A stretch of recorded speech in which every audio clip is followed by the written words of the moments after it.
ओम नमो Narayan. United global peace foundation, project self, United consciousness की तरफ से आप सभी का हार्दिक स्वागत है। दोस्तों, हम लोग रामचरितमानस सीरीज का अध्ययन कर रहे हैं। आज 39वां सेशन है।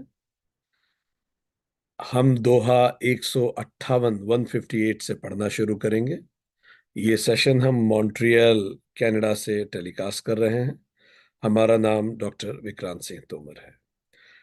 चलिए ये शुरुआत करते हैं जहां हमने पिछली बार बात का विराम दिया था।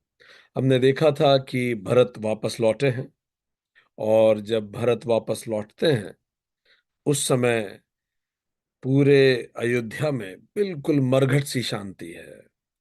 एक अयोध्या वो जब राम जी अयोध्या की तरफ लौट रहे थे, और एक अयोध्या वो जो राम जी अयोध्या से दूर गए।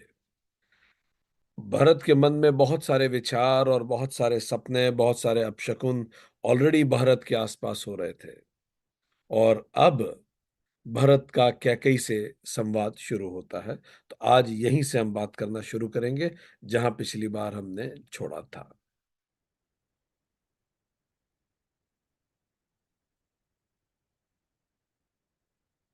परफेक्ट। तो लेट्स बिगिन। दोहा 158 से हम शुरू करेंगे, श्री भरत और कैकई संवाद से। तो भरत के मन में बहुत सारे नेगेटिव थॉट्स आ रहे थे, अपशकुन बहुत सारे हुए। और जब वो पहुंचते हैं अयोध्या, तो जैसे ही कैकई को पता लगता है, बड़ी प्रसन्न होकर भरत से मिलने जाती हैं। सजी आरती मुदित उठे उठित आधाई, द्वारे ही भेंट भवन ले आई। भरत दुखित परिवारु निहारा, मानहु तुहिन बनज बनु मारा। जैसे ही भरत वहां पहुंचे, वो आरती की थाल सजाकर आनंद से भरकर कैकई दौड़ी, और दरवाजे पर ही भरत शत्रुघ्न से मिलके उन्हें महल में ले आई। भरत ने सारे दुखी परिवार को देखा, मानो कमलों के वन को पाला मार गया हो। एकदम से सब कुछ मुरझाया हुआ था।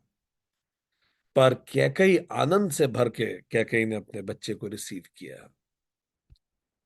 कैकई हर्षित एहि भांति, मनहु मुदित दब लाई की राती।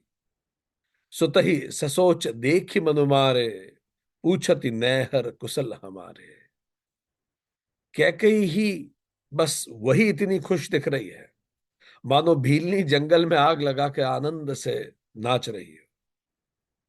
पुत्र को सोचवश और उदास देखकर उसने पूछा कि मेरे मायके में सब ठीक है कि नहीं। उसने अपने मायके की कुशल पूछी। और अभी भी भरत के चेहरे पे भरत के भाव बहुत अलग थे। पर उन्होंने जो लोकाचार है, क्या कहीं ने वो प्रॉपर लोकाचार किया और पूछा कि पिताजी मेरे ठीक है कि नहीं, परिवार में सब ठीक है कि नहीं। सकल कुशल कही भरत सुनाई, पूछी निज कुल कुशल भलाई। कहूं कह तात कहां सब माता, कह सिय राम लखन प्रिय भ्राता। भरत ने जब सब कुछ बता दिया, उसके बाद भरत के अंदर तो बहुत सारा भूचाल आया हुआ था। फिर भरत जी ने अपने परिवार की, अपने कुल की कुशल क्षेम पूछी। जब वो बात तो हो गई थी, तो भरत जी ने कहा कि कहो माता, पिताजी कहाँ हैं। स्वाभाविक रूप से पिता परिवार की सुरक्षा का ध्वज होता है। पिता भौतिक सुरक्षा का ध्वज होता है, पिता सामाजिक सुरक्षा का ध्वज होता है, और माता भावनात्मक सुरक्षा का आधार होती है। तो पिता सामाजिक सुरक्षा है, पिता भौतिक सुरक्षा है, और माता भावनात्मक सुरक्षा है, व्यक्तिगत सुरक्षा है। तो उसने पूछा कि कहाँ है पिताजी, मेरी माताएं कहाँ हैं, सीता जी कहाँ है, भाई राम कहाँ है, लक्ष्मण कहाँ है। शत्रुघ्न और भरत के सबके मन में यही विचार बार बार आ रहा था। ये सब जब सुना कैकई ने, तो धीरे से कैकई ने बोलना शुरू किया। दोहा 159। सुनि सुत वचन स्नेह में कपट नीर भरी नैन, भरत श्रवण मन सूल सम पापिनी बोली बैन। पुत्र के स्नेहवश वचनों को सुनकर बहुत कपटों से भरी हुई पापिनी कैकई ने भरत के कानों में मानो शूल चुभने वाले हों ऐसी वचन उसने बोलना चालू किया।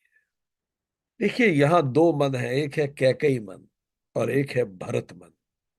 कैकई रिप्रेजेंट करती है हर उस मन को जो अनुरागी है, जो कामनाओं से इतना भरा हुआ है कि उसे सही गलत कुछ नहीं समझ में आता। जब भी हम कामना से भरकर राइट रॉन्ग की डेफिनेशंस के परे कुछ जान के करते हैं कि हमें फर्क नहीं पड़ता सही है कि गलत है, बस मुझे करना है, जब हम गलत सही में गैप नहीं करते तो जानिए हमारा मन कैकई का मन हो गया। जब हम अर्थ और काम, पैसा तो कमाते हैं, कामनाएं भी पूरी करते हैं, पर वो धर्म आधारित नहीं होती, तो जानिए मन कैकई मन है। तो शुरू के दो पुरुषार्थ जब तीसरे पुरुषार्थ से वंचित हो जाते हैं तो उसी मन को कैकई मन कहते हैं। जो शुरू के दो पुरुषार्थ हैं, अर्थ और काम, जो तीसरे पुरुषार्थ के बिना होते हैं, तो मन को कैकई मन कहते हैं। कैकई मन जब चूंकि धर्म नहीं होता तो निश्चित तौर पे कैकई मन षट रिपु का भी प्रतीक है। काम, क्रोध, लोभ, मोह, मद, मत्सर्य। जब इतनी डिजायर होती है कि गलत भी हो तो हमें कोई फर्क नहीं पड़ता, इतना काम होता है, तो हर व्यक्ति जो उस काम के बीच में आपको रोकता है, टोकता है, माता पिता, दोस्त, यार, कोई भी, तो क्रोध आता है। काम को रोकने में क्रोध आता है, क्योंकि लोभ इतना ज्यादा है, ग्रीड इतनी ज्यादा है उस चीज को पाने की, और इतना सर पे चढ़ गई है वो ग्रीड कि मोह हो गया, डिल्यूजन हो गया, भ्रम हो गया है कि उसके बिना मैं कभी जीवित नहीं रह सकता, खुश नहीं रह सकता, किसी भी कीमत पे चाहिए। और कोई कितना ही समझाए, मद इतना एरोगेंस होता है कि हम किसी की नहीं सुनते, और अगर किसी के पास वो चीज है तो उससे एनवे मत्सर्य भी होता है। तो शठ रिपु भी क्या कई मन का प्रतीक है। प्रादिभाषिक सत्य, मायवे और हाईवे, जो लोग ऐसे सोचते हैं उनका मन भी क्या कई मन है। प्रादिभाषिक सत्य, बस जैसा मुझे ठीक लगता है वही सही है। One dimensional truth. कई लोगों का, जैसे कैकई का असुरक्षित बचपन भी था, उस सब का ये बाय प्रोडक्ट है। कैकई बचपन से डरी हुई रही, माता रही नहीं साथ में। मंथरा ने जैसा मेड ने रेयरिंग दी वैसी रेयरिंग उसकी हुई। तम कैकई में बहुत है, मेरा तो हित हो और दूसरों का हित हो मुझे फर्क नहीं पड़ता। कैकई त्रेता युग में कलयुग की पहचान है। कैकई का चित्त अशुद्ध है। अशुद्ध चित्त का मतलब सही दृष्टिकोण से नहीं देख रही। कैकई का चित्त अस्थिर भी है, क्योंकि वो अंदर भी बहुत उपद्रव चल रहा है। तो कैकई काम अनुरागी है, अर्थ काम का प्रतीक है बिना धर्म के। षट रिपु, प्रादिभाषिक सत्य, असुरक्षित बचपन, फीडिंग ऑन फियर, तम का प्रतीक है, कलयुग का प्रतीक है, चित्त अशुद्धि का प्रतीक है, चित्त स्थिति का प्रतीक है। जिन जिन के मन में ये सब होता है, जाने ये उस समय हमारा मन कैकई मन हो जाता है। और भरत, ये दो मन आपस में बात कर रहे हैं। भरत मन राम अनुरागी है। भरत मन धर्म का प्रतीक है कि मुझे आनंद तो चाहिए, पर वो धार्मिक होना चाहिए। अभी कनाडा में मैरिजुआना बहुत पॉपुलर है। हमने कल दुकानों पे जाके देखा भी, वो कैसे रोल करते हैं, कैसे उसको पीसते हैं, और कौन कौन सी वैरायटी में उपलब्ध होती है। तो आनंद, रमन्ति इति रामः, राम अनुरागी तो सबको होना चाहिए, पर अगर वो अफीम से आती है, वो मैरिजुएना से आती है, तो तात्कालिक है, वो उतरेगा और हम हमारे जीवन के कर्तव्यों से वैसे ही डिविएट हो जाते हैं।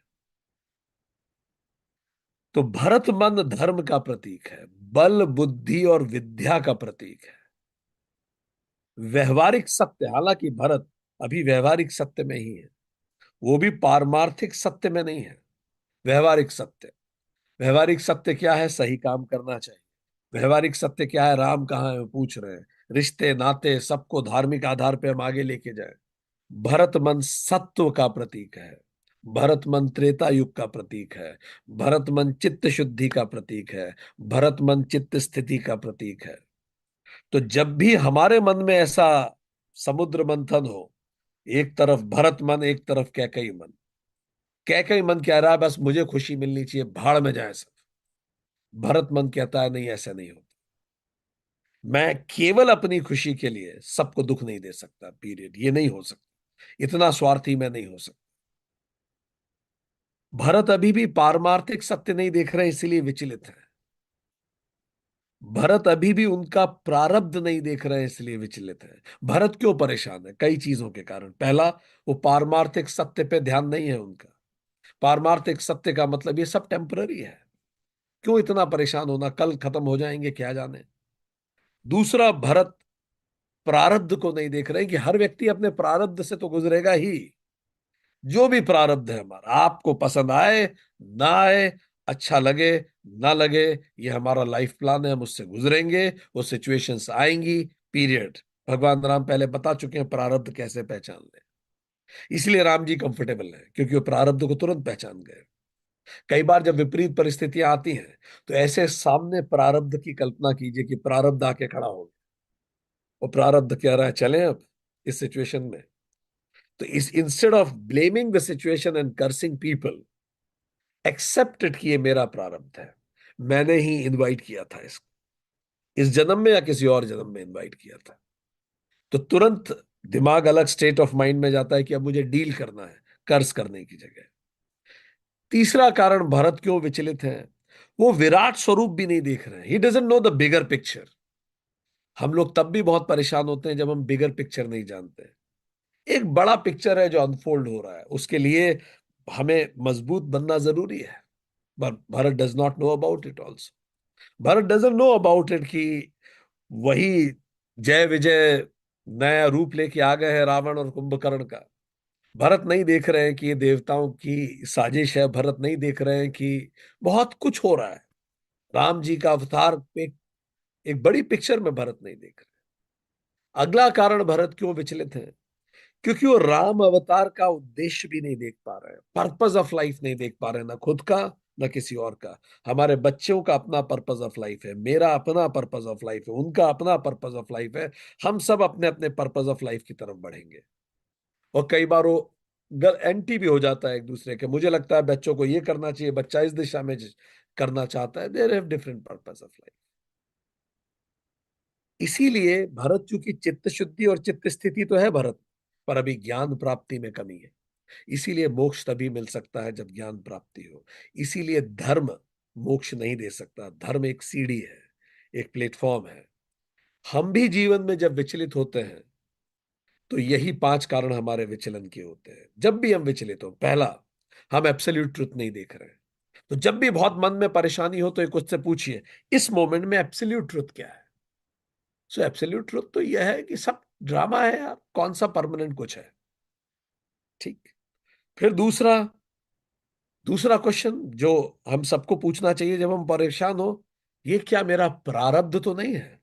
मैं व्यक्ति को ब्लेम कर रहा हूं, जबकि ये तो मैंने ही ऑर्डर किया था किसी जन्मों में। प्रारब्ध की परिभाषा राम जी बता चुके हैं, जो अचानक हो, आकस्मक हो, एकदम से सब चीजें बदल जाएं, अनप्लान्ड है। वो कर जाए जिससे कल्पना भी नहीं की थी कि वो ऐसा करेगा।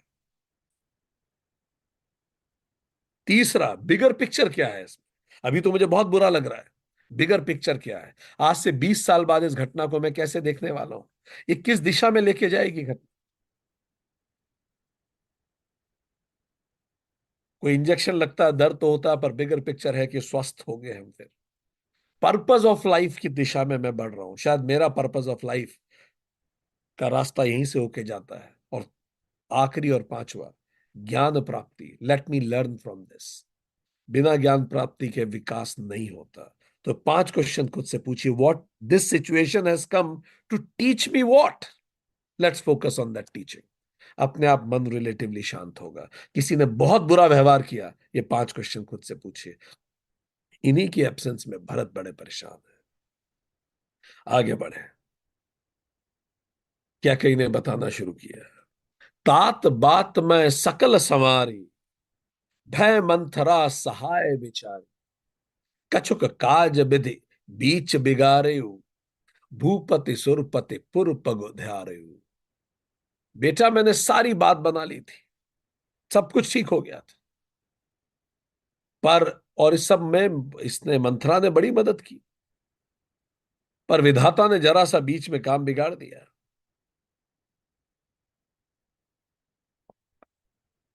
और राजा देवलोक पधार गए।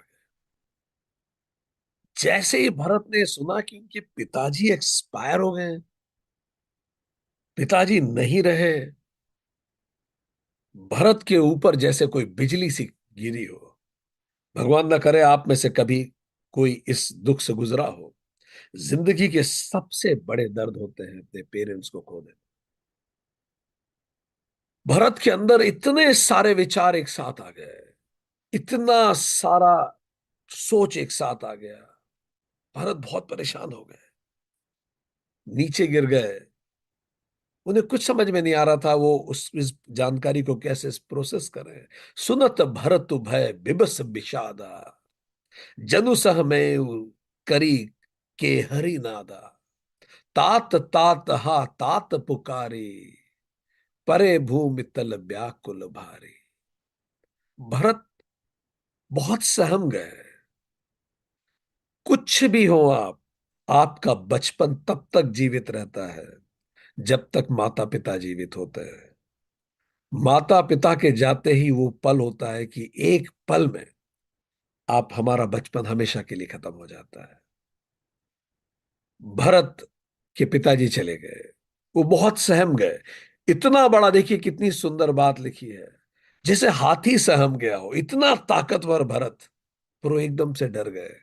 पिता के बिना क्या होगा, कैसे जिएंगे। कई लोगों से जानकारी जब मिलती है कि हम पूछते हैं कि आपका पहला सेंटेंस या थॉट क्या था जब पिताजी एक्सपायर हुए थे। चलिए, गिविंग यू अ पॉज। भगवान ना करे आप में से किसी कोई इससे गुजरा हो, पर अगर कोई इससे गुजरा हो, याद कीजिए, what was the first thought when you ever got to know about it. So कई लोग कहते हैं, बहुत छोटे छोटे बच्चों को जब ये पता लगा, दे सेड अब हम कहाँ रहेंगे। छोटा बच्चा पिता को उससे डिकोड करता है, सेफ्टी सिक्योरिटी। भरत बहुत परेशान है, गिर पड़े जमीन पे। He couldn't even stand there, वो खड़े ही नहीं हो पाए। देखिए, आपके सलाहकार आपकी नियति और नियत को प्रभावित करते हैं। क्या कहीं ने सलाह किससे ली? मंथरा से। चलिए, लेट्स टेक अ पॉज और हम सोचें हम लोग किससे सलाह लेते हैं। कहीं हमारे पास मंथरा जैसे सलाहकार तो नहीं है? जब हम गलत लोगों से सलाह लेते हैं तो जीवन ऐसे ही बर्बादी की तरफ जाता है। सत्य की आकृति चर्म चक्षु से में जब आप देखते हैं किसी भी चीज को, तो उल्टी बनती है। हम तो पढ़ चुके हैं ना साइंस। इमेज उल्टी बनती है आंख में पहले, फिर वो सीधी होती है। ऐसे ही क्या कई के मन में इमेज उल्टी बनी है। वो कह रही है मैंने सारी बात बना ली थी, बाद में बाय चांस बिगड़ गई। वो बनाई थी कि उसने बिगाड़ दी? सारी बात बनी थी कि बिगड़ गई? हमें लगता है वो बात बन रही है, पर शायद बात बिगड़ जाती है। और कई बार हमें लगता है बात बिगड़ गई है, पर कई बार बात बन रही होती है। अभी हम जब फ्लाइट में आ रहे थे कनाडा, तो हमारे पास एक बच्ची बैठी थी, यहां यहां तक मेहंदी, इतनी डार्क मेहंदी कि देख के समझ में आ रहा था कि अभी अभी लगी होगी 2 3 दिन। और पर उसके चेहरे पर उस मेहंदी का कोई रिफ्लेक्शन नहीं था। मेहंदी ऐसी थी जैसे शादी में लगती है। तो जब हम कुछ काम कर रहे थे, then she started asking something. तो हमें जानकारी मिली कि इस बच्ची की 2 दिन पहले ही शादी टूटी, और ये बच्ची भारत आई थी शादी करने के लिए। पर जिस मंदिर में शादी हो रही थी, इसके पिताजी और इसके फियांस दोनों में आपस में लड़ाई हो गई वही मंदिर में। And she has been living with that boy in Canada for some time. तो बहुत शी वाज सैटिस्फाइड, क्योंकि वो जो लड़का था उसके जीवन में अभी बड़े उतार चढ़ाव चल रहे थे। और उसका बहुत गुस्सा बढ़ गया था, क्योंकि बिजनेस में लॉस हो गया था, सब कुछ हो गया था। माता पिता को लग रहा था ये फेल हो चुका है लड़का। इसके पास अपना बिजनेस बचा है ना कुछ बचा है, मैं बेटी की शादी क्यों करूं, बेटी की जिद में शादी भी हो रही थी। और इन दोनों में आपस में कुछ हीटेड एक्सचेंज हो गए। अब उसको तो लग रहा था कि सब कुछ बिगड़ गया। हमने उससे पूछा, आप 10 की स्केल पे अभी कितना तनाव महसूस कर रही है? शी सेड 10 on 10 सर, मैं बहुत परेशान हूं। Then we started talking. हमने उनसे बोला कि अभी इतनी बुरी स्थिति में अगर आपकी शादी हो जाती, चली हो जाती, उनकी आपस में लड़ाई भी हो गई, एंड शी सेड कि जब लड़ाई हो रही थी तो मैं अपने फियांस को, होने वाले हस्बैंड को, ऐसे अपने चूड़े दिखा रही थी कि इनका थोड़ा कदर करो, अगर ज्यादा लड़ाई हो गई तो सब बिगड़ जाएगा। फाइनली ये हो भी गया। तो हर मैरिज गॉट कैंसिल हो गई। तो बहुत शैटर्ड थी। बट देन हमने उनसे जब पूछा कि अगर अभी शादी होती तो क्या स्थिति बनती, तो शी वाज शेयरिंग कि वो जो लड़का था उसका गुस्सा बहुत तेज हो गया है, पिताजी उससे नाराज हैं, ये आपस में बात नहीं कर रहे हैं, मैं इतनी दुखी हूं। तो फिर हमने उनसे पूछा, इतने दुखी, इतने डिस्टर्ब्ड स्टेट ऑफ माइंड में एक नया रिश्ता क्या आपको मदद करता? देन शी स्टार्टेड रिफ्लेक्टिंग कि हाँ अगर ऐसा होता। फिर उसने शी रियलाइज्ड इट कि ये भगवान ने आके इंटरवीन किया कि अभी इतने डिस्टर्ब्ड स्टेट में don't enter into a relationship. And once the conversation was over she was so happy. उसने मोबाइल का जो स्क्रीन गार्ड उस था, स्क्रीन सेवर, उसमें मुरझाए हुए फूल लगा के रखे थे। ठीक, पूरे फूल मुरझाए हुए थे ऐसे। तो हमने उससे पूछा कि अब अगर आपको अब ये प्रोस्पेक्टिव सेटिंग हुई है कि भगवान ने ही इंटरवीन करके आपको अभी बचाया है इन सब चीजों से, डिटेल डिस्कशन हुआ। तो शी सर, हाँ सर ये तो सच बात है, परमात्मा की कृपा हुई, अच्छा हुआ ये पोस्टपोन्ड हुआ, अपन शादी भले बाद में हो जाए पर इतनी बुरी स्थिति में तो कभी नहीं होनी चाहिए। तो she was very much convinced and happy. फिर उसने स्क्रीन सेवर बदला। फिर हमने बोला, देखिए जिस भगवान ने उस शादी को रुकवाया है उन्हीं ने हमें भेजा है कि आपके पास बैठे। कितना कोइंसिडेंस है, हमारी सीट तो बाद में चेंज हुई थी कि भगवान ने बोला कि इसको जाके समझाओ, why did I make all this interventions, क्यों ऐसी नियति हुई। तो शी सेड, हाँ सर ये सच है कि शायद भगवान ने ही आपको भेजा है। She asked for my number and she saved my number with messenger of God. What I want to tell you is, हमें जो लगता है बिगड़ रहा है वो शायद सुधर रहा होता है। और कई बार हमें जो लगता है सुधर रहा है वो बिगड़ रहा होता है। यही क्या कई की स्थिति है। परिस्थिति बदलते ही व्यवहारिक सत्य व्याकुल होकर जमीन पे गिर जाता है, क्योंकि ये व्यवहारिक सत्य है, ये ट्रांजैक्शनल रियलिटी। इसलिए भरत बहुत परेशान हो रहे हैं। और मन स्थिति बदलते ही प्राधिभाषिक सत्य जमीन पे गिरता है। जैसे क्या होता है, मन स्थित प्राधिभाषिक सत्य मतलब इल्यूजनल रियलिटी। मुझे अभी ये अच्छा लग रहा है, फिर वो अच्छा लगने लगेगा, फिर वो चीज अच्छी लगने लगेगी। तो जैसे ही माइंड, मन स्थिति बदलती है, आपका मूड बदलता है, सब चीजें आपके लिए बदल जाती है। तो कई बार आपको उसी चीजें, वही व्यक्ति बहुत बुरा लग रहा है, कई बार वही व्यक्ति अच्छा लगता है क्योंकि अब आप डिफरेंट स्टेट ऑफ माइंड में हो। वही चीज, वही परिस्थिति आपको अच्छी लगने लगती है क्योंकि आप डिफरेंट स्टेट ऑफ माइंड में हो। तो मनस्थिति बदलते ही प्रादिभाषिक सत्य गिर जाता है। प्रादिभाषिक मतलब इल्यूजनल। और परिस्थिति बदलते ही व्यवहारिक सत्य गिर जाता है। एक परिस्थिति बदली, जैसे फॉर एग्जाम्पल कई लोग इतने कॉन्फिडेंट होते हैं, आप उनसे मिलो थ्रॉबिंग विथ कॉन्फिडेंस, क्यों? उनकी बैलेंस शीट निकाल के देखिए, बिजनेस प्रॉफिट में, रिश्ते अच्छे चल रहे हैं, सारे टेंडर्स उन्हें मिल रहे हैं, टाइमली प्रमोशन है। तो ये जो कॉन्फिडेंस है उनका नहीं है, ये तो ट्रांजैक्शनल कॉन्फिडेंस है। परिस्थिति बदल के देखिए आप, अभी लॉस हो जाए, अभी नौकरी से तुरंत हटा दिया जाए, नई नौकरी के लिए दौड़ भाग कर रहे हैं, डोनाल्ड ट्रंप ने कहा आपका वीजा रिन्यू नहीं होगा, ये नहीं होगा, वो नहीं होगा, 2 मिनट में कॉन्फिडेंस जमीन पे आ जाएगा। ठीक। तो परिस्थिति बदलते ही व्यवहारिक सत्य व्याकुल होकर जमीन पे गिरता है, जैसे भरत नीचे गिरे। पर किसी भी स्थिति में पारमार्थिक सत्य अविचलित रहता है, जैसे राम जी। एब्सोल्यूट रियलिटी में जो स्टैब्लिश होता है वो अविचलित रहेगा। ठीक। तो यही भरत के साथ हुआ, भरत गिर गए नीचे। आगे बात करें। भरत को जैसे ही जानकारी मिली, उन्हें कुछ समझ में नहीं आया।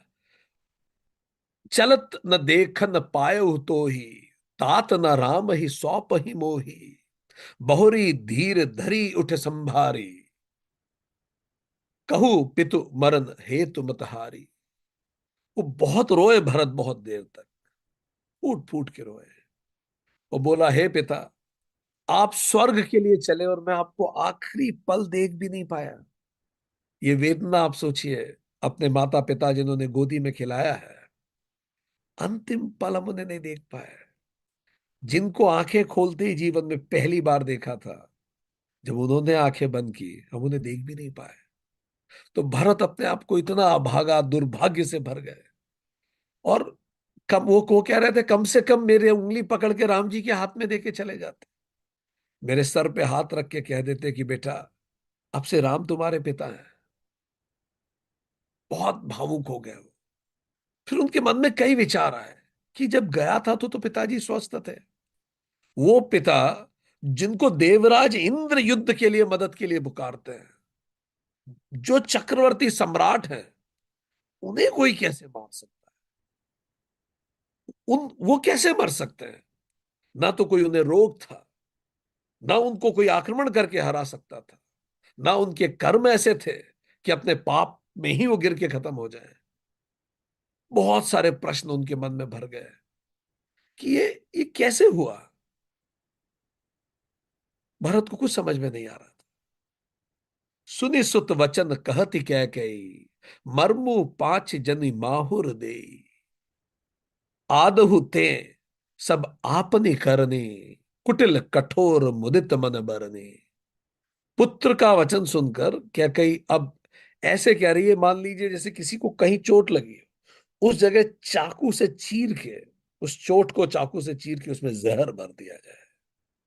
अब उसने पूरी कहानी शुरू से आखिरी तक बड़े प्रसन्न मन से सुना दी कि ऐसे ऐसे हुआ। उसने बताया। जब भरत ने पूछा कि ये कैसे हुआ, तो कैकेयी ने कहा कि वो राम जी का वन जाना बर्दाश्त नहीं कर पाए। राम जी के विरह में मृत्यु हो गई उनकी। भरत ने कहा, राम जी का विरह? राम जी कहां चले गए? कैकेयी ने बोला, राम जी वन चले गए। तो भरत ने फिर पूछा। आप सोचिए उसके उसके लिए ट्रुथ कैसे अनफोल्ड हो रहा है। भरत ने फिर पूछा कि राम जी वन क्यों चले गए? देन शी सेड कि क्योंकि दशरथ जी ने उन्हें वनवास दिया। भरत को सारे उनके सेंसेस जवाब दे रहे थे। जिस पिता ने इतने मनुहार करके राम, भरत और इनको मांगा, वो वनवास देंगे पिता अपने बेटे को? भरत ने फिर पूछा, और फिर सीता जी कहाँ है अगर राम जी वनवास चले गए? भाभी कहाँ है? तो कैकेयी ने बोला, वो भी चली गई। फिर लक्ष्मण कहाँ है? लक्ष्मण ने नहीं रोका। तो कहा, वो लक्ष्मण भी चले गए। Bharat was unable to comprehend. फिर उन्होंने पूछा, फिर ये गए क्यों? तो माता ने कहा, पिता ने वनवास दिया। फिर भरत ने पूछा, पिता ने इन्हें वनवास क्यों दिया? ऐसे राम जिनको तो देवता तक पूछते हैं, जिन्होंने कभी किसी का बुरा नहीं किया। तो फिर क्या कई ने बताया कि उन्होंने एक वरदान, दो वरदान दिए थे, इस कारण उनको ये वरदान निभाने में वचन देने पड़े। फिर भरत ने पूछा, किसको दिए थे वरदान? ये कौन कौन से वरदान है? आप में से कितने लोगों के साथ ऐसा हुआ, अचानक कोई रिलेटिव आता है, आपको जानकारी मिलती है आपके रिलेटिव है, तो आप पूछते हैं कौन से रिलेटिव भाई, आज तक तो सुना नहीं इनका नाम कभी। कई बार बच्चे भी आपसे पूछते होंगे, ये कौन से रिलेटिव है मम्मी, आज तक तो आपने बताया नहीं। तो भरत इज सेइंग, ये कौन से वरदान की बात आप कर रहे हैं? किसको दिया था? किसने दिया था? आज तक घर में कभी बात नहीं हुई इन वरदानों की। तो फिर कैकेयी ने बताया, वरदान मुझे दिए गए थे। तो भरत ने कहा कि ये वरदान आपको दिए गए थे तो बहुत अच्छी बात है, फिर तो कोई चिंता की बात ही नहीं थी। तो आपको वरदान दिए गए थे, इससे उनके वनवास का क्या लेना देना है? तो फिर कैकेयी ने बोला कि मैंने उन वरदानों में राम जी का वनवास मांग लिया। अब जो भरत की स्थिति है, जैसे कोई पागल हो गया हो। कैकेयी ने कहा, मैंने वनवास मांग लिया और तेरा राज्याभिषेक मांग लिया। भरत कई बार मरे हैं। दिख तो यह रहा है कि दशरथ की मृत्यु हुई है, पर भरत की वेदना देखिए। पहला, पिता की मृत्यु का दर्द।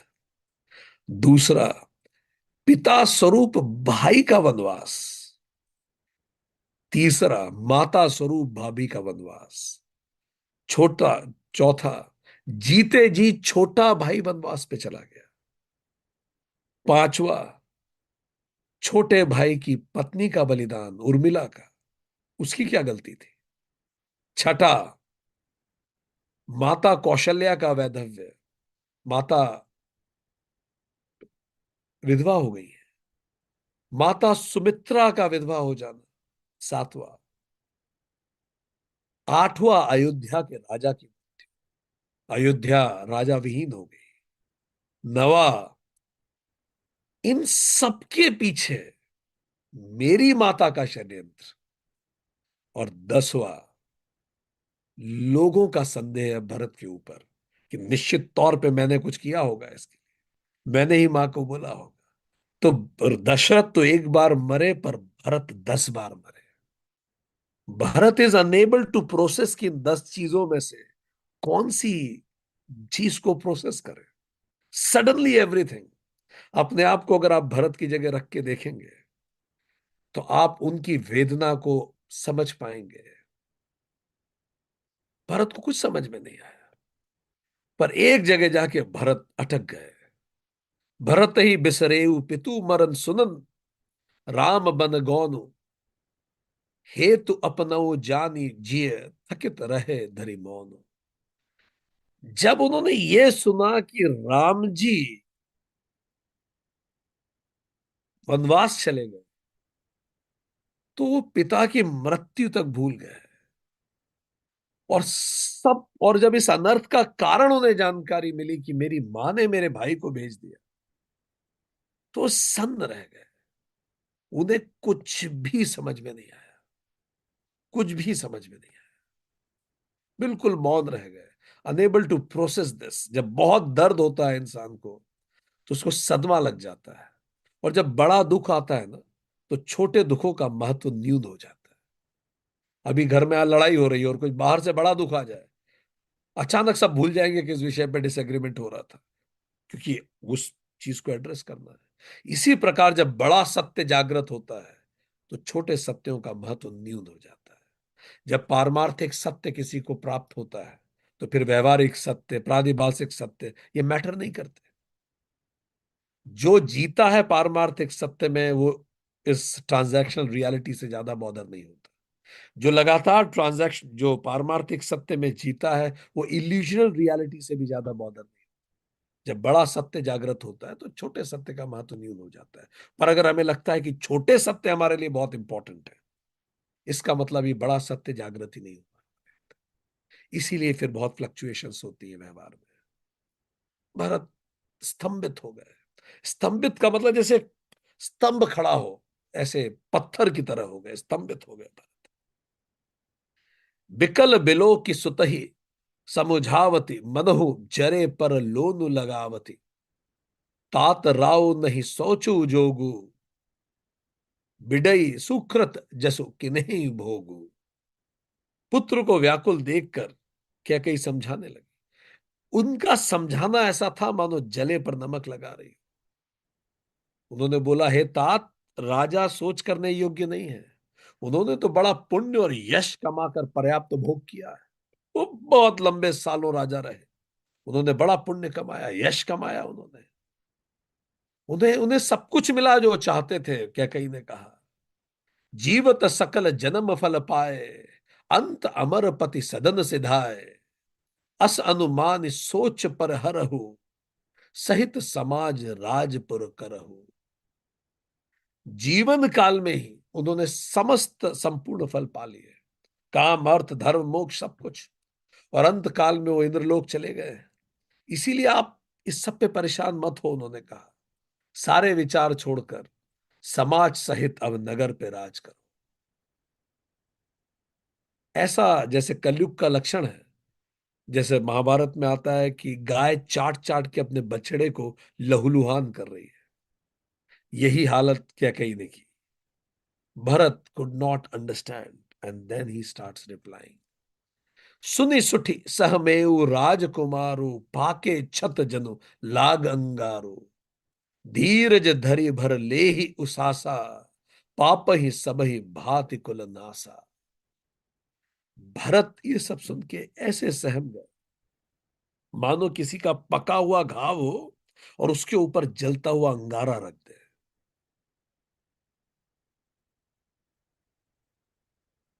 धरज ने बड़ा गहरी सांस लेके पहला शब्द कहा। पहली बार शायद किसी पुत्र ने अपनी मां को ऐसे पुकारा होगा।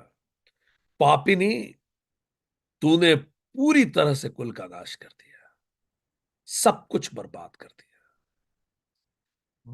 भरत ने कहा, जौ पे कुरुच रही अति तो ही, जन्मत काहे न मारे मोही।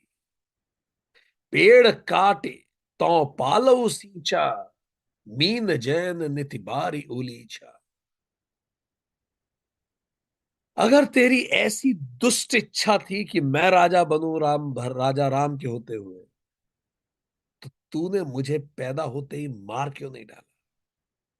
तूने पेड़ को काट के उसके पत्तों को सींचा है। तूने पानी निकाल के, मछली को पानी से निकाल के उसके ऊपर पानी डाला है, जिसे तू हित समझी। इससे बड़ा अहित मेरा कुछ हो नहीं सकता। भरत को कुछ समझ में नहीं आ रहा था। ही सेड, हंस बंसु दशरथ जनको, राम लखन से भाई। जननी तू जननी भई, बिधि सन कछु न बसाई।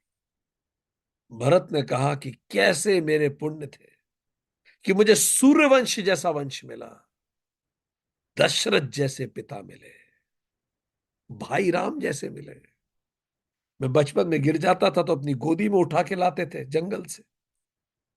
मैं गुरुकुल में, मुझे कुछ आता नहीं था, मैं रोता था तो अपना पाठ छोड़ के मुझे पढ़ाते थे। जिन्होंने अपने हाथों से मेरे आंसू पोंछे, अपना निवाला मुझे खिलाया, मेरी चोट पे खुद रोए, अपने कंधों पे बिठा के मुझे एक जगह से दूसरी जगह लेके गए, पिता से ज्यादा प्रेम दिया, सब कुछ अपना मुझ पे नौछावर कर दिया, ऐसे मुझे भाई मिले। ऐसा पुण्य जैसा अयोध्या जैसा साम्राज्य वहां मैं पैदा हुआ, जहां कोई किसी से द्वेष नहीं रखता। ऐसे पुण्य प्रताप मेरे। फिर भरत ने कहा, पर माता तू हो गई। जाने विधाता के मन में क्या आया, सब कुछ दे के तेरी जैसी मुझे माता दे दी। भरत ने कहा, तब मैं जब तय कुमति कुमत जिये ठय हूं, खंड खंड हूं हृदय न गए हूं। बर मांगत मन भय नहीं पीरा, गरि न जीह मुह परेऊ न कीरा। भरत ने कहा, हे कुमति, जब तूने ये ठाना, उस समय तेरा हृदय फट क्यों नहीं गया? जब तूने ये विचार ही तेरे हृदय में आया कि तू ऐसा सोच सकती है, उस समय तेरी धड़कन क्यों नहीं रुकी? तू मर क्यों नहीं गई ये सोचने में? तेरा हृदय क्यों नहीं फट गया है सोच कि भरत राम द्रोह करेंगे? वरदान मांगते समय तेरे मन में पीड़ा क्यों नहीं हुई? तेरी जबान क्यों नहीं गल गई? तेरे मुंह में कीड़े क्यों नहीं पड़ गए? तूने कैसे कर लिया ये? भूप प्रतीति तोरि किम कीन्ही, मरण काल विधि मति हर लीन्ही। विधिहु न नारी हृदय गति जानी, सकल कपट अग अवगुण खानी। और फिर भरत रोते रोते कह रहे, फिर पिताजी ने तेरा विश्वास कैसे कर लिया? वो कैसे मान गए तेरे उन वचनों पर? विधाता ने मरने से पहले शायद उनकी बुद्धि भी हर ली थी कि तेरे हृदय की गति को नहीं जान सकते। तू कपट, पाप और अवगुणों की खान है। वो भरत कह रहे हो, मैं उस खान से पैदा हुआ। भरत कह रहे हैं, मुझे मेरे होने पे शर्म आती है। मुझे लगता है कि मैं अपने आप को खत्म कर लूं। सरल सुशील धर्म रत राव, को किमि जान तिय स्वभाव। असको जीव जंतु जग माही, जे ही रघुनाथ प्राण प्रिय नाही। राजा तो सीधे साधे सुशील और धर्मपरायण थे। उन्होंने तो वचन दे दिया वो तो वचन को निभाते निभाते प्राण देने वाले व्यक्ति थे। वो क्या समझते तुझे, तू इतनी कपटी है। फिर उन्होंने कहा कि जब हम लोग जंगल जाते थे, जब हम लोग गुरुकुल में थे, सांप बिच्छू जीव जंतु शेर हिरण वो तक राम जी को प्यार करते थे, और तूने राम से द्वेष करा। भेयति अहित राम तेई तो हूँ, भेयति अहित राम तेई तो ही, को तू अहसी सत्य कहु मोही, जो हंसी सो हंसी मुंह मसिलाई, आंख ओट उठ बैठ ही जाई। वे राम जी जो, जिससे सांप बिच्छू तक बैर नहीं करते, वो तुझे बैरी लगे। फिर भरत ने कहा मुझे बता तू कौन है, मुझे सच सच कह, कहीं तू एक राक्षसी तो नहीं जो किसी और रूप में इस परिवार में आ गई, और अब अपना मुंह काला करके मेरी आंखों के सामने से चली जा। मैं तेरी शक्ल नहीं देखना चाहता। इतिहास में पहली बार माता पुत्र में यह संवाद, वो भी त्रेता युग में। याद रखिए, इंसान अपने कर्मों से पूजा जाता है। जब कोई हमें सम्मान देता है, जैसे कोई व्यक्ति बड़े पद पे बैठा है ऑफिस में, तो हमें ध्यान रखना चाहिए कि यह सम्मान मुझे नहीं मिल रहा, यह सम्मान मेरे कर्मों को मिल रहा। कर्म समाप्त, सम्मान समाप्त। इससे एरोगेंस नहीं आता, और इससे अकर्ता भाव जागृत रहता है। ये सम्मान मेरा नहीं है एक व्यक्ति के रूप में, ये सम्मान उन कर्मों का है जिसको मैं रिप्रेजेंट करता हूं। तो अपने कर्म बचाए रखें, सम्मान बचा रहेगा। क्या कहीं ने कर्म दूषित कर दिए। राम विरोध हृदय ते प्रकट कीन विधि मोही, मोह समान को पात की बादी, कहूं कछु तोही। विधाता ने मुझे राम द्रोही के हृदय से उत्पन्न किया, मेरे द्वारा मुझसे बड़ा पापी अब कौन है। मैं तुझे क्या कहूं, सबसे बड़ा पाप तो मेरा ही है। सुनी शत्रुघ्न मातु कुटलाई, जरहिल गात रिस कछु न बसाई, ते ही अवसर कुबरी तह आई, बसन विभूषण विविध बनाई। शत्रुघ्न के तो पूरे शरीर का एक एक सेल जल रहा है। भरत तो फिर भी पार्टी है, शत्रुघ्न तो थर्ड पार्टी है। ना तो उनकी माता इन्वॉल्व, ना वो खुद इन्वॉल्व, पर सब कुछ खत्म हो गया उसके लिए। कुछ नहीं, वो तो रिसीवर एंड पे है। इसी दौरान जब ये लोग पूरे शैटर्ड थे, बड़े सज धज के, जो क्या कहीं ने वो जो इतने सारे हार और वो सब दिए थे जेवर, वो पहन के मंथरा वहां आ गई, और ये सब बिखरे हुए थे। सबको पता था मंथरा ने ये राय दी है क्या कहीं। लखी रस रिस भरेऊ लखन लघु भाई, बरत अनल घृत आहुत पाई, हुमगी लात तक कूबर मारा, परी मुंह भर मही करत पुकारा। उसको ऐसे तैयार देखकर, वैसे ही शत्रुघ्न जी अंदर से बहुत गुस्से में, किसी पे तो गुस्सा निकालना था, और ऐसा लगा उसको इतना तैयार देख के जैसे जलती हुई आग में किसी ने घी डाल दिया। बहुत तेज गुस्से में उन्होंने उसकी कुबड़ पे एक लात मारी, और वो चिल्लाती हुई मुंह के बल जमीन पे गिरी। वो तो डिजर्व भी करती थी इसको। कुबर टूटे फूट कपारो, दलित दसन मुखर रुधिर प्रचारो, आह दई में काह नसावा, करट नीक फलु अन इस पावा। उसका कुबड़ पूरा फूट गया, उसका कपाल फूट गया, दांत टूट गए और मुंह से खून बहने लगा। और वो कहने लगी, हे भगवान, मैंने क्या बिगाड़ा था, मुझे ये क्यों सजा दी गई। और बात उसकी सच है, निर्णय उसका नहीं था, निर्णय तो कैकई का था। तो आपको उल्टी राय देने वाले भी 50 लोग हों, पर उनकी राय हमें हमारे नैतिक दायित्वों से वंचित नहीं कर सकती। निर्णय हमारा है, काल चक्र हमें भी करीबी से पीसेगा।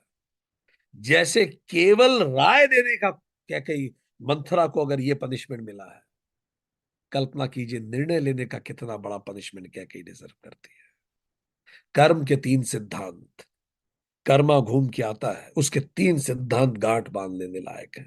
पहला, every karma will have an effect, whatever goes around comes around, good good bad bad none escape the law, ये होगा ही होगा। दूसरा नियम कर्म का सिद्धांत, law of karma is more important, more powerful than law of land. कर्म का नियम जमीन के नियम से ज्यादा ताकतवर होता है। इसके दो मतलब है। आपने इतनी सफाई से गलत कर्म किया कि कागज पे आप बिल्कुल सही हैं, आपको कोई पकड़ नहीं सकता, पर कर्म का सिद्धांत आपको तो भी पकड़ेगा और फिक्स करेगा। महाभारत में उल्लेख आता है, जैसे 1000 गायों के समूह में बछड़ा बिना कंफ्यूज हुए अपनी मां के पास जाके खड़ा हो जाता है। आप कंफ्यूज हो जाएंगे कि आपकी गाय कौन सी है उस 1000 गायों में, पर बछड़े को कोई कंफ्यूजन नहीं होता, वो सीधे मां के पास चला जाता है। जैसे 1000 गायों के समूह में बछड़ा बिना कंफ्यूज हुए सीधे मां के पास जाके खड़ा हो जाता है, ऐसी तरह से अरबों की इस धरती में तुम्हारा कर्म फल तुम्हें ढूंढेगा और फिक्स करेगा, बच नहीं सकते। भले कागज पे आप बिल्कुल सही है। एक और बात, लॉ ऑफ लैंड आपको बुक करता है व्हेन यू एक्ट रॉन्ग, जब आप गलत एक्ट करते हैं, पर लॉ ऑफ कर्मा आपको बुक करता है जब आप गलत सोचते भी हैं। आप किसी के बारे में कलुषित सोचिए, एक्ट वो कर्मा काउंट हो गया, कार्मिक अकाउंट्स बने। क्योंकि हम पढ़ चुके हैं वेदांत में, हर थॉट, हर इमोशन, हर एक्शन और हर वर्ड, ये चारों कर्मा होते हैं। कर्मा केवल एक्ट नहीं है जो आप कर रहे हैं, even if you are thinking ill, it is karma. Third law, it says it, law of average doesn't work on law of karma. Law of karma में लॉ ऑफ एवरेज नहीं चलता। इसका मतलब अच्छे कर्म का पुरस्कार अलग है, बुरे कर्म का पनिशमेंट अलग है। एवरेज आउट नहीं हो सकता। मैंने एक बुरा काम किया और 4 अच्छे काम किए, नहीं, बुरे काम का पनिशमेंट सेपरेट मिलेगा, अच्छे काम का पुरस्कार सेपरेट मिलेगा। They don't cancel each other. ये तीन लॉ ऑफ कर्मा, मंथरा का चक्र शुरू हो गया। मनोवैज्ञानिक रूप से देखें तो यही भरत कैकेयी के साथ करना चाहते थे, पर भरत लोक लाज के कारण और कई विचारों के कारण रुक गए होंगे। सुने रिपुहन लखी नख सिख खोटी, लगे घसीटन धरी धरी झोटी, भरत दया नदि दीन छड़ाई, कौशल्या पही ये दो भाई। और फिर शत्रुघ्न ने उसके बाल पकड़ के उसको घसीट दिया सड़क पे, वहीं महल में घसीट के लेके गए। जब वो घसीट के ले जाने लगे कि इसको निकालो महल से बाहर, मंथरा को, तो भरत ने उसको छुड़वा दिया कि छोड़ इसको, और बड़ी मां के पास चलते हैं, कौशल्या जी के पास चलते हैं। भरत जी को यह पता था, वाल्मीकि रामायण में उल्लेख आता है कि अगर मैंने, भरत जी ने कहा भी कौशल उनको, क्या कही को, कि अगर मेरे मन की होती तो मैं तेरी अभी हत्या कर देता। भरत ने कहा अगर मेरा बस चलता तो मैं इस पल तेरी हत्या कर देता, क्या कही, पर मुझे पता है कि मैंने तुझे कुछ भी किया तो राम मेरा त्याग कर देंगे, इसीलिए मैं चुप हूं। ये बोल के वो चले गए, और उसके बाद वो कौशल्या के पास गए। मलिन बसन बिबरन बिकल कसी शरीर दुख भार, कनक कलप कलप बर बेली बन मानहु हनी तुषार। कौशल्या जी ने मैले वस्त्र पहने हैं, चेहरे का रंग बदल गया, व्याकुल है, बच्चा चला गया, बहू चली गई, पति चला गया, सब कुछ खो गया उनका। दुख के बोझ से पूरा शरीर सूख गया है। ट्रांजैक्शनल रियलिटी सब बदल गई उनकी। जगत बड़ा विकट हो गया है।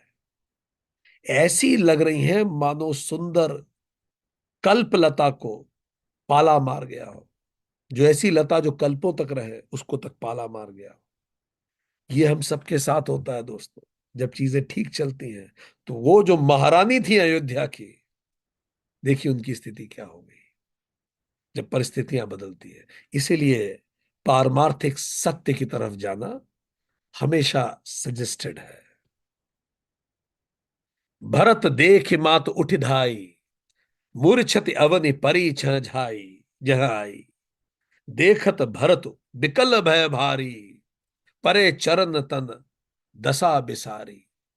भरत को देखते ही माता कौशल्या उठकर दौड़ी, पर उनमें ताकत ही नहीं थी और मूर्छित होकर फिर नीचे गिर गई। और भरत बहुत व्याकुल हो गए और उनके चरणों में गिर पड़े। माँ तो तात कह देख दिखाई, कह सिय राम लखुन दोई भाई। कैकई कत जनमी जग माझा, जो जनमी त भई कह न बाझा बांझा। फिर बोले, हे माँ, मैं गया था तो पिताजी यहीं थे, कहाँ गए पिताजी? हे माँ, मुझे एक बार देखना है मेरे पिताजी को, उनके शरीर को स्पर्श करना है जिन्होंने मुझे खिलाया था। मेरे भाई चले गए, मेरी भाई भाभी चली गई, मेरा छोटा भाई चला गया, एक बार मैं उन्हें मिल लेता। फिर उन्होंने कहा कि कैकई क्यों जन्मी इस जगत में, और जन्मी तो बांझ क्यों नहीं रह गई कैकई? मेरे साथ ऐसा क्यों हुआ? भरत कह रहे हैं, कुल कलंक जेहि जन्मे ही मोही, अपजस भाजन प्रियजन द्रोही। कोटि भुवन मोहि सरस अभागी, गति असि तोरि मात जेहि लागी।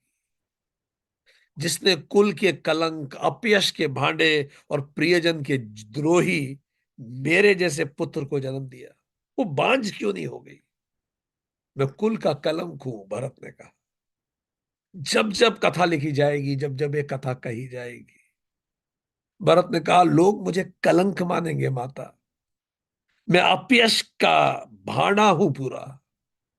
मैं प्रियजन का द्रोही हूं। मेरे कारण मेरा भाई वन चला गया। तीनों लोग में मुझसे बड़ा अभागा कौन है? और ये सच बात है भरत के लिए। तीनों लोक में भरत से बड़ा अभागा कोई नहीं था उसमें। सब कुछ खत्म। 10 मौत मरे भरत, जिसके कारण है माता तेरी दशा ऐसी हो गई। कौशल्या को कह रहे हो, पितु सुरपुर बन रघुबर केतु, मैं केवल सब अनरथ हेतु। दिग मोही भयउ बेगी बन आनी, दुसह दाह दुख दूषण भागी। पिताजी स्वर्ग में चले गए, भैया वन में चले। बस केतु ने जैसे समुद्र मंथन के बाद डिस्टर्ब कर दिया था सब कुछ। केतु हूं मैं इस कुल का, मैं ही अनर्थों का कारण हूं। धिक्कार है मुझे। वन, मैं बांस के वन में आग से उत्पन्न हूं और पूरे वन को मैंने आग लगा दी। दुख और दोषों का भागी हूं मैं। भरत खुद को कोस ले, क्यों पैदा हुए। मां तो भरत के वचन मृदु सुनी, पुनि उठ संभारी। लिए उठाए लगाई, उर लोचन मोचति भारी। मां का हृदय तो फिर मां का हृदय है। शुरू में क्या कही, कौशल्या जी को ये लग भी रहा था। वाल्मीकि रामायण में उल्लेख आता है कि कौशल्या जी को शुरू में हल्का सा लग रहा था कि शायद भरत की भी मन में ये इच्छा रही होगी, कोई वासना रही होगी उसकी भी, कि उसको साम्राज्य मिले। ऐसा हल्का सा कौशल्या जी को लग भी रहा था। पर भरत जैसे पछीटे खा के गिरे, उनकी आंखों के आंसू, उनकी द्रवित भाषा, ऐसे बेहाल हुए भरत को देखकर कौशल्या के अंदर की मां जागृत हुई। कौशल्या में तो ताकत ही नहीं बची थी, फिर भी उन्होंने उठाया अपने बच्चे को। यही मां की शक्ति होती है। मां भले टूटी हो, पर जब बच्चा टूटता है तो मां अपनी शक्ति फिर से संचित करती है और फिर से संभाला। कौशल्या खुद शैटर्ड है, पर देखिए मां मां होती है, फिर भी बच्चे को संभाला। खुद का दर्द एक तरफ रखा, संभाल के छाती से लगाया और खूब रोई, फूट फूट के रोई। शायद कितना रोना बाकी रहा, राम जी के जाने के बाद से रो ही नहीं पाई। पति चले गए। सरल स्वभाव माय हिय लाए, अति हित मनहु राम फिर आए। भटेऊ बहुरी लखन रघुरा लघु भाई, सो को स्नेहु न हृदय समाई। सरल स्वभाव वाली माता ने भरत को छाती से लगा लिया, ऐसे जैसे राम जी को लगा के रोना चाहती थी। फिर लक्ष्मण जी के छोटे भाई शत्रुघ्न को भी हृदय से लगाया, खूब रोई, खूब रोई। कई बार जब हम किसी से गले लगते हैं तो वो रोना केवल उस व्यक्ति से गले लग के रोना नहीं होता, पता नहीं कब कब का रोना छूटा होता है, सब आंसू बन के निकल, वो व्यक्ति केवल माध्यम बनता है। उस पल के लिए वो भरत राम भी थे, भरत दशरथ भी थे, भरत सीता भी थी, भरत लक्ष्मण भी थे, भरत अपना दुर्भाग्य भी था। सबको रोली मां भरत को गले लगा के। उस पर भरत सब कुछ हो गए थे उनके, सब फूट फूट के रोए, कितने आंसू भरे हुए थे। अजहु बच्छ बलि धीरज धरहु, कुसुमहु सुमझि शोक परिहरहु। जनि मानहु हिय हानि गलानी, काल कर्म गति अघटित जानी। बोले बेटा, मैं तेरी भलाइयां लेती हूं, ये मां होती है, खुद शैटर्ड है, खुद खत्म हो गई, तो भी बच्चे की बलाएं मां ले रही है। तू धीरज रख, खुद खत्म है, खुद खुद शैटर्ड है, फिर भी उसके सर पे हाथ फेर रही है, उसे कलेजे से लगा रही है। बोली बेटा तू परेशान मत हो, जबकि खुद कितनी परेशान है, और कह रही है मैं तेरी भलाइयां लेती हूं। तू शोक त्याग दे, खुद टूटी हुई है, खुद आंसुओं में भरी हुई है, और अपने बच्चे को कह रही बेटा चिंता नहीं करना, सब ठीक हो जाएगा। देखो मां का हृदय कैसा होता है। काल और कर्म की गति को अमिट जानकर हृदय में हानि और ग्लानि मत कर बेटा, ये समय है, बीत जाएगा। ये शायद कई बार जब हम किसी और को कुछ समझा रहे होते हैं ना, हम खुद को भी समझा रहे होते हैं। वो खुद को भी समझा रही है, वो उसको भी समझा रही है कि काल की गति है ये। वो दिन नहीं रहे, मैं महारानी थी, सब कुछ बदल गया, कुछ ही दिनों में सब कुछ खत्म हो गया। शायद मेरे कुछ कर्म है, काल ऐसा पथ विपरीत हो गया। काहु दोष देहु जनिता था, काहु दोषी देहु जनिता था। भा मोही सब विधि बाम विधाता, जो एतहु दुख मोहि जियावा। अजहु न जानहि काते ही भावा। हे बेटा, अब किसी को दोष मत दो, जब विधाता ही विपरीत हो गया तो क्या इंसानों को हम दोष दें। नहीं तो अयोध्या को कोई तिरछी नजर से भी देख सकता था। किसी को दोष मत दो, ये विधाता ही विपरीत हो गया, विधाता ही चाहता था। वही वो दुख मेरे प्रारब्ध में होंगे, तेरे प्रारब्ध में होंगे। अब भी कौन जानता है उसे क्या भा रहा है, जाने विधाता अब और क्या दिखाने वाला है। ध्यान दीजिए, विधाता आसक्ति की खरपतवार काट, ताकि विरक्ति का पौधा पनप सके। इतनी आसक्ति जो हमारी होती है, विधाता काटता है ब्रूटली। हमें दर्द होता है, हम चीखते हैं, पर वो आसक्ति की खरपतवार कटना जरूरी है। फिर जब लगता है सब, फिर क्या सेंस है, जब ये मन में आता है फिर क्या है जीवन अगर ये सब नहीं है, फिर विरक्ति का पौधा पनपता है। तो विराट विधाता कई बार ऐसा करता है, कई बार रिश्ते छीन लेता है, कई बार संपत्ति छीनता है, कई बार समृद्धि छीनता है, कई बार प्रमोशन छीनता है। ये सब कुछ इसलिए छीनता है क्योंकि ये तो छीना जाना ही है। और फिर इसमें से विरक्ति का पौधा निकलता है। जब आसक्ति की खरपतवार का नाश होता है तो फिर क्या होता है, दो तरह के लोग होते हैं। भोगी आसक्ति का विषय बदल देता है, ठीक है अब इससे आसक्ति छीन ली विधाता ने, तो अब मैं इससे आसक्ति करूंगा। एक टेम्पररी से वो अपनी आसक्ति दूसरी टेम्पररी चीज पे शिफ्ट कर देता है, इसको भोगी कहते हैं। पर योगी क्या होता है, वो आसक्ति का विषय नहीं बदलता, वो स्वयं को बदलता है। तो जब आसक्ति की खरपतवार का नाश होता है तो भोगी आसक्ति का विषय बदल देता है, वो नई खरपतवार पैदा कर लेता है। पर योगी स्वयं को बदल देता है कि नहीं, I need to understand things will go this way always. यही जगत है, ऐसा ही होता है, ऐसा ही होता आया है। मैं इस धरती का पहला प्राणी नहीं हूं जिसके साथ ऐसा हो रहा है, और ना ही मैं इस धरती का अंतिम प्राणी हूं। सबकी ऐसी ही कहानियां रही हैं जैसी मेरी रही है। जितने इमिग्रेंट्स हैं सबकी यही कहानियां रही हैं। जितने उस देश में रह गए उनकी भी यही कहानियां रही हैं। ऐसी ही कहानियां चलती हैं, ऐसे ही जीवन चलता है। सह संसरति यही संसार है। जो बदलता रहता है वही संसार है। यहां स्थायित्व तो नहीं है। अगर मैं यहां कुछ परमानेंट ढूंढ रहा हूं तो मैं गलत जगह ढूंढ रहा हूं। पीरियड। आध्यात्म रामायण में उल्लेख आता है, सप्तम सर्ग 86 में। वो कहते हैं, हा राम मेरे रघुवंश शिरोमणि, आप साक्षात परम पुरुष परमात्मा मेरे गर्भ में पैदा हुए, कौशल्या कह रही है। पर देखिए, दुख ने मेरा पीछा तो भी नहीं छोड़ा। अतः विधाता ही प्रबल है, ऐसा मेरा विचार है। ध्यान दीजिए, स्वयं कौशल्या कह रही है, स्वयं नारायण भी अगर आपके गर्भ से पैदा हो जाए, स्वयं नारायण ही आपके पुत्र क्यों ना हो, प्रारब्ध आपका कोई नहीं बदल सकता। तो हम किसके बल पे इतना करते हैं? आप प्रधानमंत्री को भी भले जानते हो, पर प्रारब्ध कोई नहीं बदल सकता। आपके एक कॉल पे अगर प्रधानमंत्री भी उपलब्ध हो तो भी प्रारब्ध नहीं टल सकता। कितनी सुंदर बात आध्यात्म रामायण में कौशल्या जी कह रही है कि स्वयं विधाता मेरे गर्भ में आए, तो भी विधाता ने विधाता की लेखनी नहीं बदली। I will go through all दो सिचुएशंस।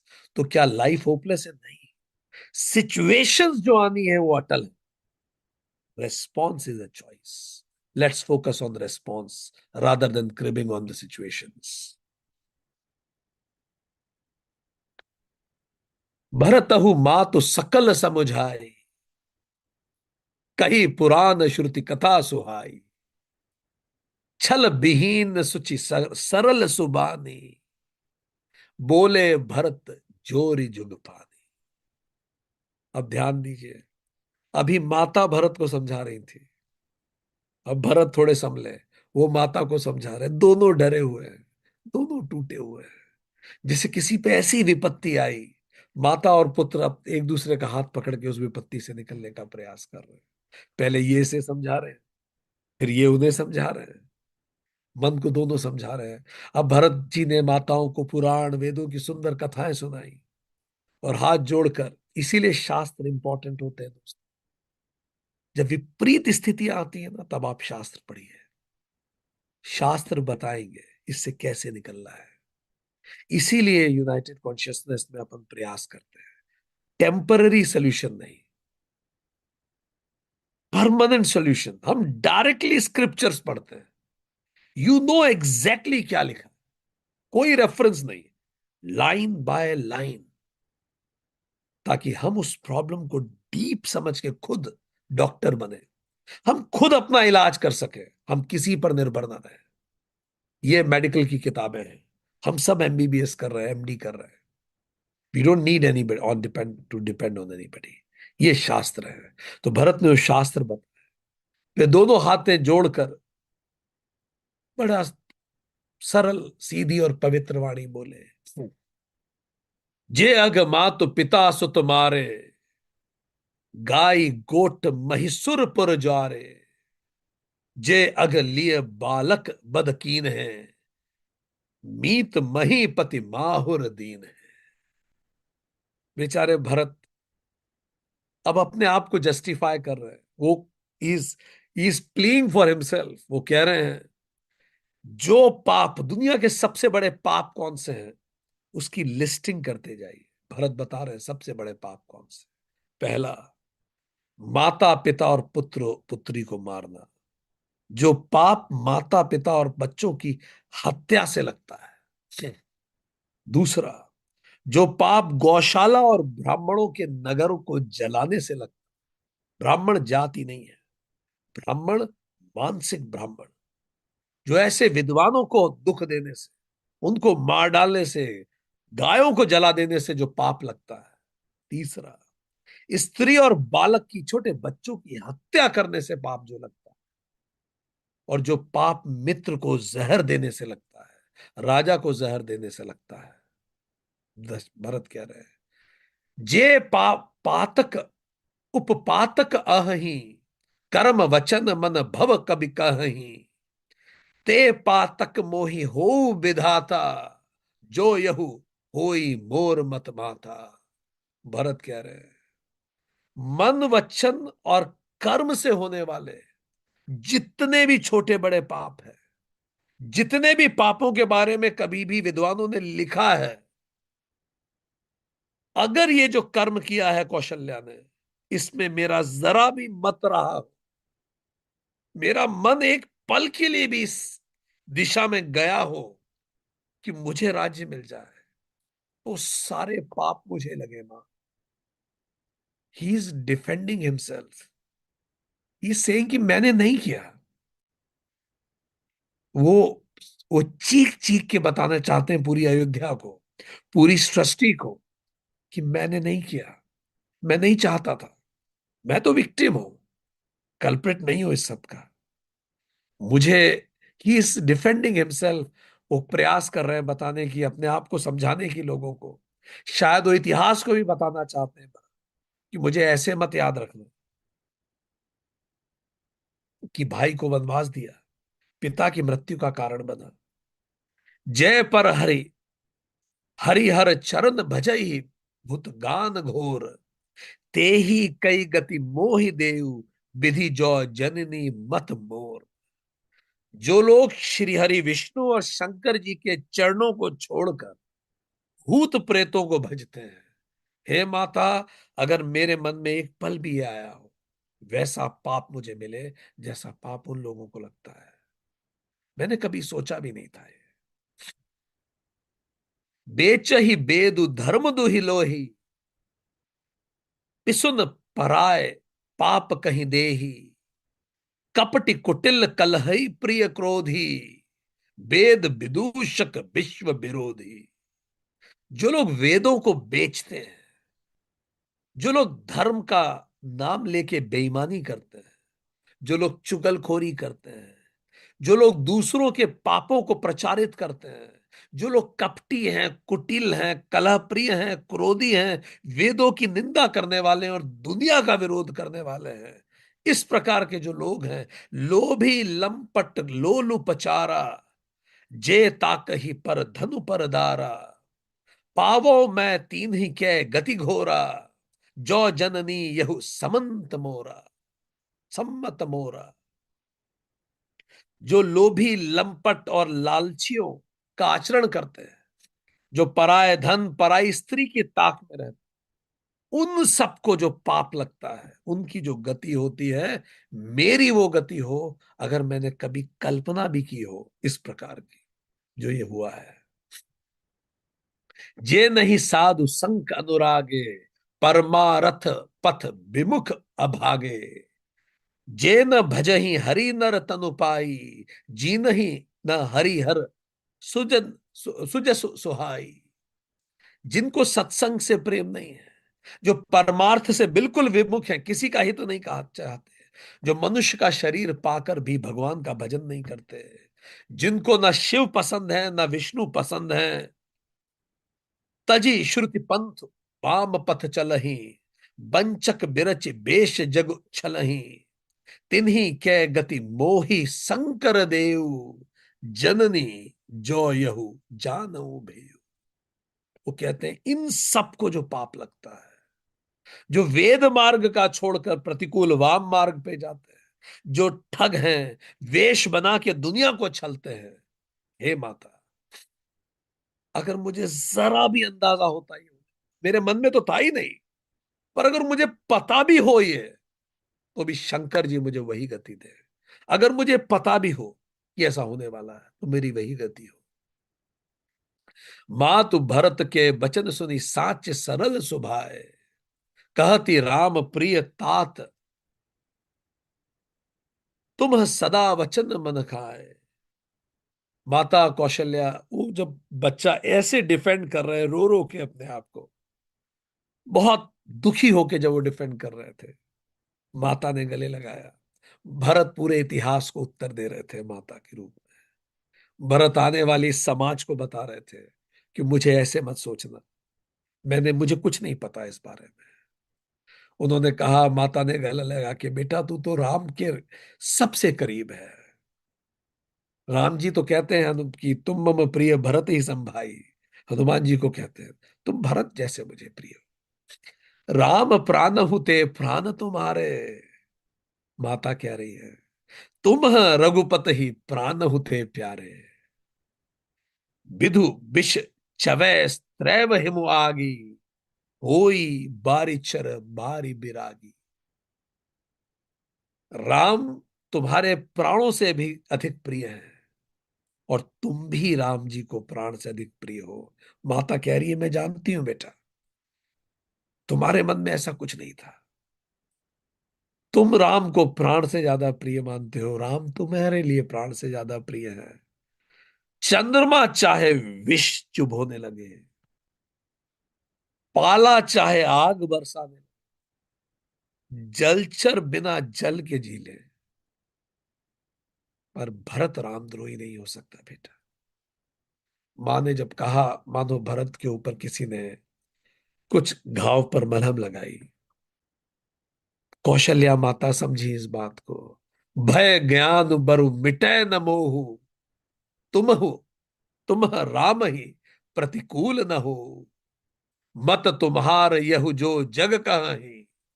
सो सपने हु सुख सुगति न लही। और ज्ञान हो जाने पर भी ये हो कि मोह न मिटे। ज्ञान होने पर मोह हमेशा मिट जाता है, पर अगर ज्ञान होने पर भी मोह न मिटे, ये संभव है। एक ज्ञानी भी मोही हो, मोह में रहे, ये संभव है। पर भरत राम प्रतिकूल हो, ये संभव नहीं है बेटा। इसमें तुम्हारी सम्मति है कि तुम सहमत थे इसमें। जगत में ऐसा कोई कभी नहीं कहेगा, कौशल्या ने कहा। और अगर किसी ने ऐसा सोचा भी कि तुम्हारी सम्मति थी इसमें, तो वो स्वप्न में भी सुख और शुभ नहीं पाए। माता ने आशीर्वाद दिया। देखो माँ कैसे बच्चे को संभालती है। ये जो वचन माँ के थे, भरत को कितना बेहतर महसूस हुआ होगा। उन्होंने कहा, बेटा कोई सपने में भी अगर ये सोचेगा, तो उसे कभी सुख नहीं मिलेगा। ये मैं तुझे आशीर्वाद देती हूँ। असी कह मातु भरत लिहलाए हिलाए। असी कह मातु भरत हिलाए। थन पै स्त्रवहि नयन जल छाए। करत बिलाप बहुत ही भांति। बैठे ही बीती गई सब राती। ऐसे माँ बेटे ने एक दूसरे से गले से लगाया। ऐसा लगा जैसे माँ के स्तन से फिर से दूध बहने लगा हो। छोटे से भरत, जैसे माँ अपने बच्चे को कलेजे से लगा के उसको नरिश करती है, ऐसी कौशल्या माता अपने बच्चे को नरिश कर रही है गले लगा के। रात भर दोनों बैठ के रोते रहे। बचपन से आज तक की सारी कहानियों पे विचार करते रहे। भरत सुनाते थे, याद है माँ जब मैं छोटा था, राम भैया ने ऐसा किया। माता बताती थी कि जब तुम छोटे थे तुम ऐसे खेलने जाते थे। वो सारी बातें रात भर इन लोगों की चलती रही। कब आंखों ही आंखों में रात बीत गई। ध्यान दीजिए, भरत को जब माँ ने घाव दिया, तो एक माँ ही उस घाव को संभाल पाई, अन्यथा भरत टूट गए थे पूरी तरह से। ऐसे माता को प्रणाम, ऐसे भाई भरत को प्रणाम। आज के लिए इतना ही। चलिए, अब आपकी बारी है। आज के सेशन से आपने क्या सीखा? आज हमने दो संवाद देखे। भरत जी का संवाद कैकई से, भरत जी का संवाद कौशल्या से। आज हमने दो माएं देखी। आपकी बारी है। What do you learn from today's session? I will also compile the learnings.